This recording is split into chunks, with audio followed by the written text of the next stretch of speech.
Assalamualaikum warahmatullahi wabarakatuh. Ini saya mau ngasih tahu aja mengenai materi support vector machine untuk mata kuliah machine learning. Jadi intinya support vector machine itu kita mencari garis atau pemisah atau hyperplane terbaik, garis pemisah ini. Kan kita punya data kotak merah sama bulat biru. Nah, tugas kita itu mencari garisnya mau kayak mana, kita mau misahinnya kayak mana gitu, bisa kayak gini, bisa kayak gini, bisa gini dan banyak lah gitu ya. Kita mau cari yang terbaik, kita pisahin di mana biar rata spasinya, maksudnya rata spasinya itu gini, nah gini, anggap aja ini yang terbaik, kita bisa rata nih, dari sini ke sini jaraknya segini, dari sini ke sini jaraknya segini, nah sama menurut datanya kita mau cari yang terbaik lah gitu. Nah, ini bisa dibaca aja. Ini definisi batas margin. Nah, terus mau kasih tahu kalau yang garis tengah, yang tengah ini, yang hijau sama yang ini, itu adalah persamaan garisnya dengan rumus ini. Terus yang atas, yang ini rumusnya. Nah, ini maksudnya apa? Jadi ini adalah pemisah positif, subu kelas positif lah. Terus yang bawah ini pemisah kubu negatif gitu. Terus ada rumusnya ini. Nah, di mana margin itu yang bobot itu W, yang plus itu support untuk plus 1 dan yang bawah support min 1. Ini contohnya interpretasi geometrinya. Nah, ini dari sini ke sini sama dari sini ke sini yang disebut dengan margin. Yang garis ini adalah hyperplane. Oke, next. Kita langsung ke contoh soal. Nah, ini bisa dipisahin secara 2 dimensi kayak gini. Kalau 3 dimensi dia bentuknya kira-kira seperti ini. Terus kita langsung ke contoh soal. Nah, ini contoh soalnya.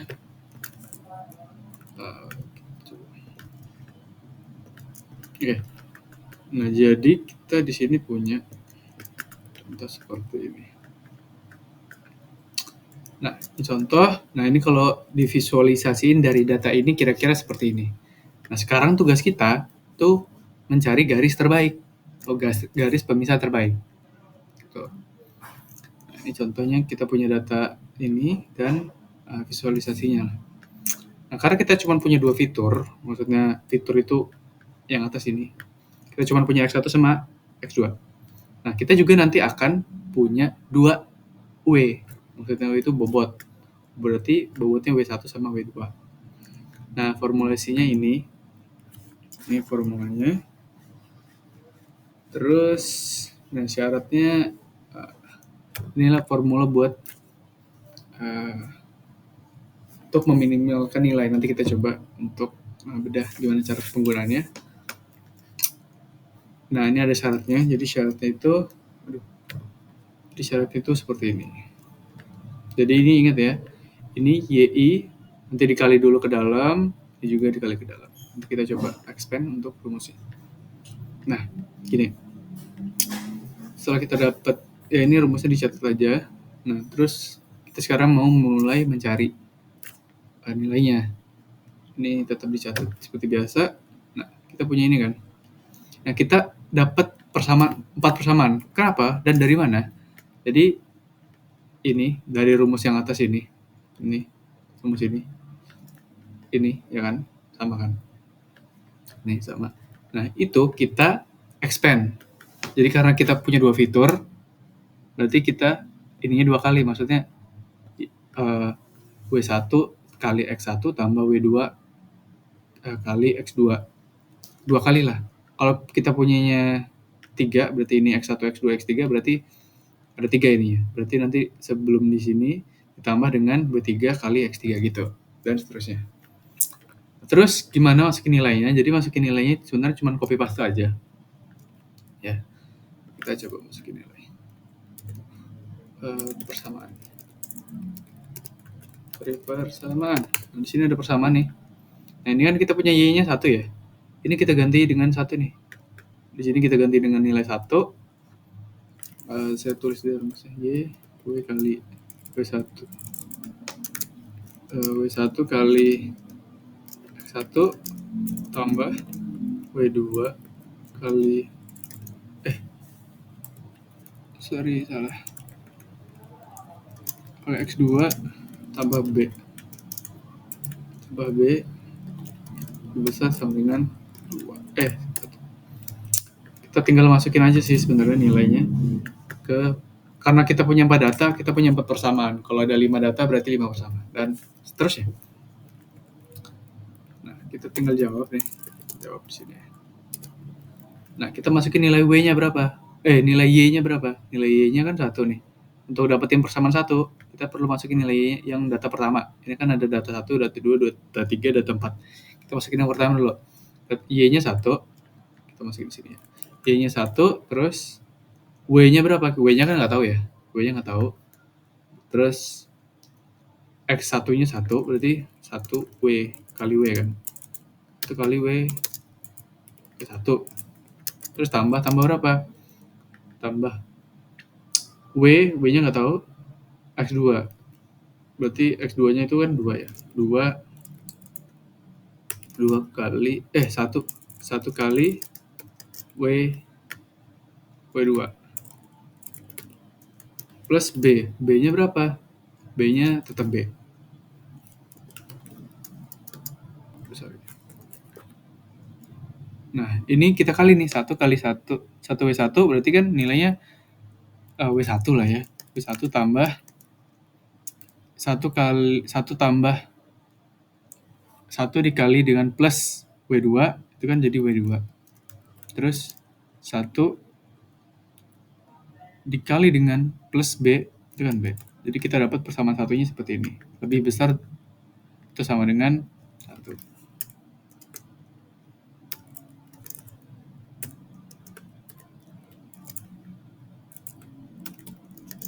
Nah, itu kita dapat persamaan 1 dari situ.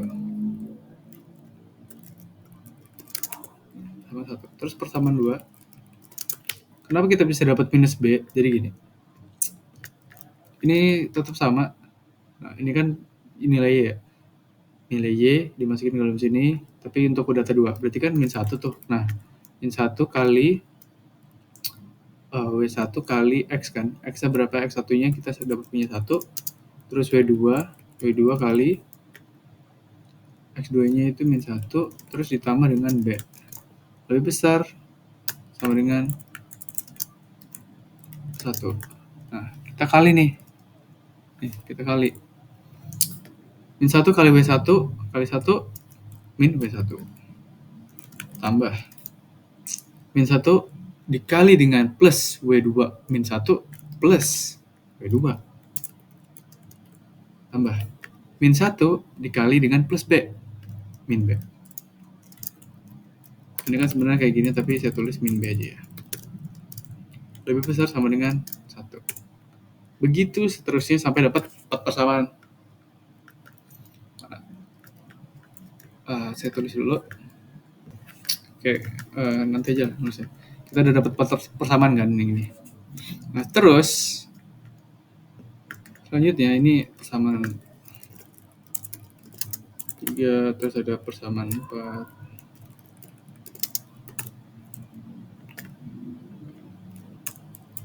Dan seterusnya kalau ada banyak. Terus kita lihat di sini. Nah, terus tahap yang selanjutnya kita mau mencari nilai. Kita kan udah punya persamaan 1, persamaan 2, dan persamaan sebar. Oke, kita udah punya persamaan 1, 2, dan 3. Ya kan? Sekarang kita mau melakukan eliminasi. Kalian tahu mungkin di SMA belajar mengenai proses eliminasi buat mencari nilai W1, nilai W2, dan nilai B. Tahu kalau di SMA biasanya nyari nilai A, B, C. Kalau nggak X1, X2, X3. Nah, ini sama. Kita dari persamaan ini kita pilih yang mana yang bisa menghasilkan nilai lah. Nah, kalau kita lihat di sini, kalau dikurang, kita bisa dapat nilai W2. Ya kan? Ini kita ambil ini dan A dengan yang 2 ya. Terus kalau ini kan kalau kita kasih garis buat dikurangin ya. Seret, begitu. Nah, ini kalau kita kurangin kan jadi 0 plus W2 plus 0 sama dengan eh,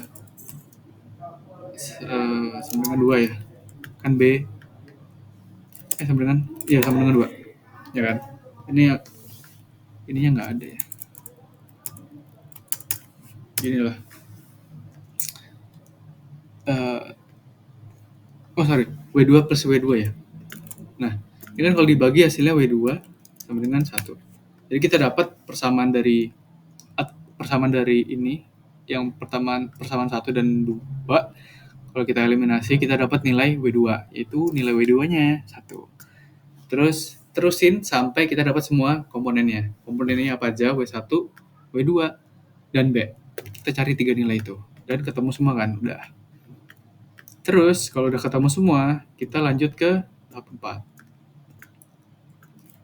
Tahap 1 mencari ini bebas sih, langkahnya mau yang mana aja duluan boleh. Kita mencari W1 juga boleh, W2 dulu boleh, terus B juga boleh.